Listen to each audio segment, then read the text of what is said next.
Good afternoon, everyone. It is 3:39 p.m. and we are just a couple hours away from some romantic anniversary dinner. Glad to see you're all doing okay today. This is going to be our first of many in-depth Esper review videos, and today we're going to be covering Golem, Ifrit, and Shiva. And part of the goal of this chain of videos is to get people to realize what the versatility of these units is and when you want to use the summons for what units you have. Because I see a lot of people out there talking about, hey, you need to use your UR Espers only, that's the only way to go. And while yes, they're great, there are situations where, say, Behemoth might outclass Ifrit, or you might even have Iron Giant outclassing Golem. So there's a lot of these different situations that you have to take into account. So my goal with this video is to do an in-depth guide of all of the Espers. And we're going to start with the first three. This will be a series. And kind of make sure everyone here gets an understanding of what Espers do what and how you want to level them. So some assumptions going into this video are, of course, that you understand how resonance works. It's important to have resonance at maximum levels so that these stats transition directly to your units. So we're going to take a look here at Golem. Now these numbers are taken from Ultima, and Ultima has the numbers for almost all of the summons, but they don't have it for all of them. So we're going to be making some generalizations here in this series based off of base stats in comparison to other summons and based off of abilities that the Espers have. So here for Golem, you can see that Golem has one of the highest HPs, or the highest HP, out of all of the Espers. Now that's fantastic. You always need HP no matter what unit you are. It has 8th out of 21 for AP. So some perspective here, this is twice the AP of, like, Cactuar. Now, if you're thinking, why do I care about the AP of Golem?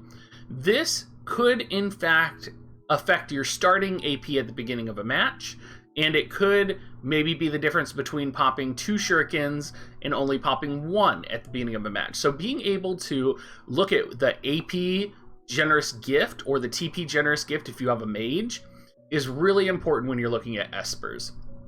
A couple other stats to look at. You can see Golem actually has the second highest dexterity. So even though he has the second highest dexterity, we're not going to be talking about him for critical hit, but it is something just to keep in mind. It's that added bonus for DPS, especially considering that he's 3rd in highest for attack. His agility is a little bit low, so he's 14 out of 21, and this can be a little bit of a problem if you're hoping to get an edge on other players. Yes, your survivability is going to go up, but you may be missing out at the end of things on maybe 10 to 12 agility versus a character with a maxed out Golem.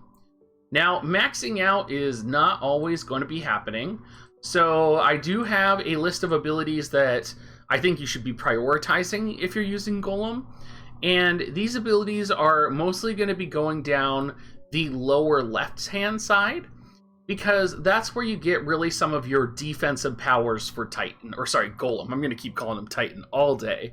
So if you go down the left side, you do get piercing resistance and defense up.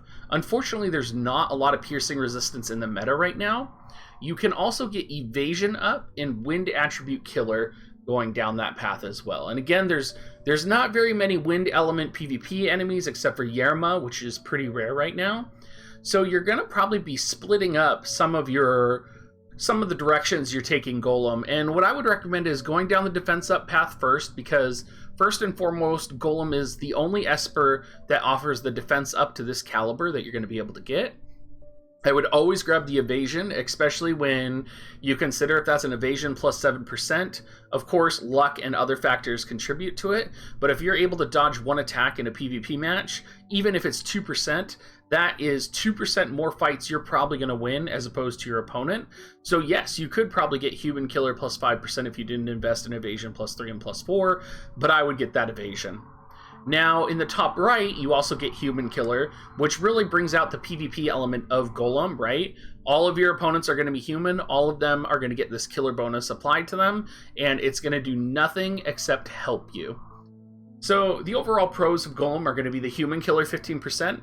So that would be if you're, let's say you don't have a tank character, you don't have Engelbert, you don't want to use Monto, I would actually level up his human killer first, get that 15%, and then level up that defense up, and then actually put him on a DPS unit, because remember, he has high dexterity and he has high attack. Yes, he doesn't have enhanced slash attack, he doesn't have enhances pierce attack, but here's the perspective. Not everyone's going to have UR units. Not everyone's going to have multiple Espers with slash attack up, and you're probably going to have a slash attack Esper already equipped on your main slash attack user.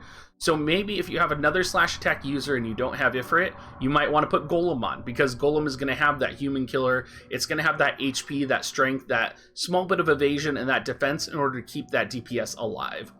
So recommendations, of course, if you go down the defense path, I would recommend Engelbert or Monto, especially if you have Monto awakened to 6-star, you're going to have that ranged attack DPS. If you can get him fully maxed out so that he has the killer and the defense up, that would be amazing. I think maybe if you're putting him on Monto, though, you might want to go lean towards more the killer side first, since Monto already has pretty reasonable survivability. Engelbert, I would say probably the same. And then on the flip side, you could put him on any DPS and have him really be reasonable. Now, our next Esper that we're going to be talking about is Ifrit. And I know there's a lot of chatter and a lot of talk about how Ifrit is the best attacking Esper. And, you know, it's true, he does have the highest, or one of the highest maximum attacks for his unit. He has high HP. He has 3 out of 21 in terms of tiers. He actually gets less AP than Golem, so he gets about 26. His dexterity's low. His magic's low. His agility is a little bit higher, so he gets 2 more agility, and it maxes out at 14, so he does get a little bit more agility. Again, not a ton, and then his luck is pretty mediocre. So when you think about Ifrit, you're thinking about attack, and when you're thinking about Ifrit too, what's really important is to look at the abilities that he has. Because yes, Ifrit can be really powerful, and he could potentially be the strongest Esper if he's on the right unit. If you have a unit that's using stab attacks, if you have a unit that has high attack and is using stab attacks, like King Old, for example, he would be the best unit or best Esper for that unit. But in terms of just flat attack, he actually is not the best Esper, and I'm not sure why so many people are perpetuating the idea that Ifrit is the best attacking Esper. Behemoth actually offers much more attack overall with his slash attack plus 15 and his attack plus 15% than Ifrit does. Yes, Ifrit offers more passive attack bonuses, but the bonuses and the unseen bonuses of the slash attack plus 15% modifier actually makes Behemoth a stronger Esper than Ifrit. The only thing you're going to be missing is the survivability.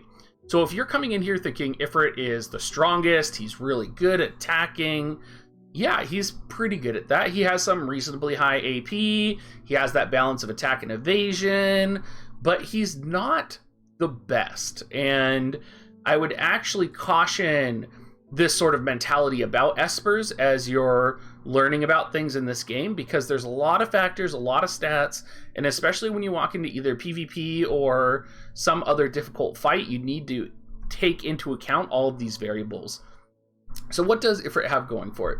Well, Ifrit's got Devil Killer, which I'm going to assume is Demon Killer, and this is all taken from Ultima, so the translations might not be as direct as they are in the US version. He gets accuracy up, he gets stab up percentage, so he gets 15% bonus stabbing damage, so that's anyone who's using a spear. He also gets the evasion plus 7, he gets accuracy plus 7, and then he gets the attack up 7%. He does have some pretty trash tier abilities with the fire resistance and the water resistance. Again, you might not get much use out of that. You really want to look for the ice resistance, especially in the Medina meta right now, and we'll be talking about that a little bit when we get to Shiva.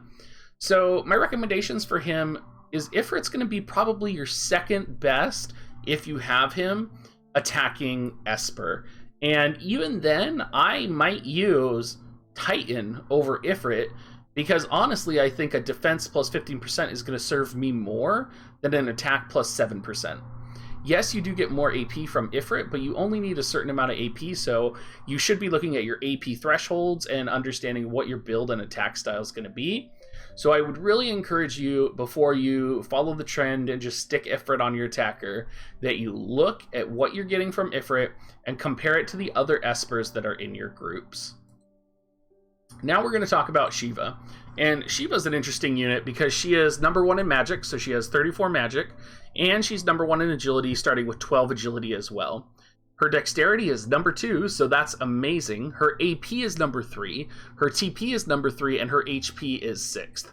So overall, across the board right now, if you're looking for glass cannon type strats, if you're looking for someone who's going to enable you to act fast or manipulate the CT to enable an attack twice, Shiva's going to be your Esper. And looking into Shiva's abilities a little bit more, there's a couple more things you have to consider with her. So you see here, of course, the upper left branch of her, essentially sphere grid, I'll call it, has pretty much everything you would want on your character, right? So it has magic up, it has evasion rate, it has accuracy, and the amount of magic up that she can get is substantial. I mean, this is pretty high amount of magic up percentage. So Shiva is going to be your number 1 magic unit. Of course, the first thing you're going to think of is Medina, right? You want to put her on your Medina, max out that magic power. The next thing you're going to be looking at is her agility, right? So she has really strong agility. She has the accuracy and 7 and evasion up that you can get. She has the 3rd highest AP. So you can actually probably put her on a high agility, high evasion unit, or a unit with high AP cost.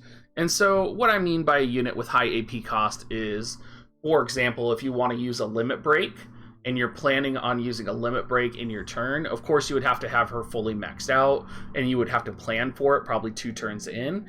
But it could be the difference between getting that on turn 2 or getting that on turn 3, right? Also great for Medina with the agility. And I think there's the hidden factor here of actually using Shiva as a defensive unit as well. Shiva, of course, being Shiva, gets a native ice resistance, and then of course you get the ice resistance that you can invest in as a unit. If you have Shiva, I would really consider investing in ice resistance up right now, especially with the meta being what it is. I would not invest in Shiva's magic power up, because I think if you have a mage right now, you're probably strong enough to one-shot anyone in the meta anyway. You don't need that magic up. What you really need is that survivability for just in case an enemy Medina goes before you and just tries to wipe out your entire team. Being able to survive, especially if you're on auto, right? Because a lot of these PvP matches are on auto. Being able to survive that Shiva attack is, that Medina attack is going to be critical to winning those PvP matches. And there are matches that I've won because I've survived with a shard of HP from a Medina limit break attack. So just some perspective overall on the Espers. If you guys like these type of videos, I am trying to do them on every single Esper that we have currently, and then I'll be doing them going forward on all the Espers coming out. I am looking at doing the rest of the UR Espers next video, and then I am planning on transitioning to the quote-unquote B rank Espers. If you guys have any questions, go ahead and drop them down in the comments. I know this has got me thinking about some things like how limit break is calculated, how you build up your limit break quickly, how you maximize the AP gain from Espers, and the optimal routes for Espers. So if you're having questions like that, think about it, drop them in the comments. I am not the only quote-unquote expert here, and I am here to help you guys and respond. And I love just hearing from you guys. So have a great rest of your day, and I hope you guys have a good one.